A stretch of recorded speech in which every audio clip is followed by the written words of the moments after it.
అక్క గుర్తుందా అన్న? ఇది గుర్తుందా మీ అందరికి?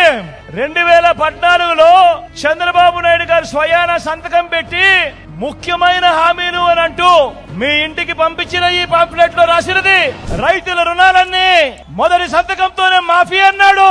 జరిగిందా? రెండు చేతులు పైకెత్తాలబ్బా. ఇలా ఇలా ఇలా ఇలా ఇలా ఇలా ఇలా ఇలా ఇలా ఇలా ఇలా ఇలా ఇలా ఇలా పొదుపు సంఘాల రుణాలు రద్దు చేస్తామన్నారు. జరిగిందా? ఇంటింటికి ఓ ఉద్యోగం ఇచ్చాడా? ప్రతి పేదవాడికి 3 సెంట్ల స్థలం కట్టుకునేందుకు పక్కా ఇల్లు 1 సెంటు స్థలమైనా ఇచ్చాడా అని అడుగుతా ఉన్నా మీ అందరితో.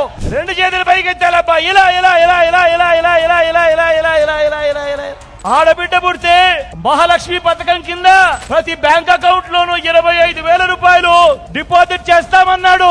1 రూపాయి అయినా చేశాడా అని అడుగుతా ఉన్నాను. ఎస్సీ కులాలలో ఎవరైనా పుట్టాలనుకుంటారా అన్న వారికి రాజకీయ భవిష్యత్ లేకుండా తీర్పునివ్వండి అని చెప్పి కోరుతా ఉన్నాను. బీసీల తోకలు కత్తిరిస్తా అన్న బాబు తోకను, బాబును సమర్థించే అనేక తోకలను మరోసారి కత్తిరించండి అని చెప్పి కోరుతా ఉన్నా. చేనేత పవర్ లూమ్స్ రుణాలు మాఫీ అన్నాడు. జరిగిందా?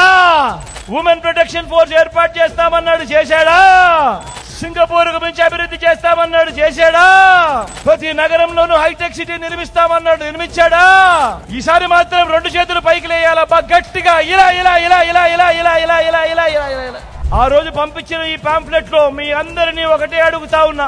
ఇందులో చెప్పినవి ఒక్కటంటే ఒక్కటైనా నెరవేర్చారా అని అడుగుతా ఉన్నాను మీ అందరితో కూడా. జగన్ రూపాయి ఇస్తే నువ్వు 2 రూపాయలు ఇస్తానంటావు. జగన్ 4 ఇస్తే నువ్వు 8 ఇస్తానంటావు. అయ్యా చంద్రబాబు, జగన్ ఏం చేస్తా ఉన్నాడో దానికంటే వేలం పాటలో వేసినట్టుగా అంతకన్నా మోసం చేసేందుకు 4 ఇస్తాను, 10 ఇస్తాను, 6 ఇస్తాను అని అంటావే తప్ప 14 ఏళ్లు ముఖ్యమంత్రిగా పరిపాలన చేసిన నువ్వు నేను చేసిన ఈ మంచిని చూసి నాకు ఓటు వేయండి అని అడిగే ధైర్యం, సత్తా నీకున్నాయా అని అడుగుతా ఉన్నా.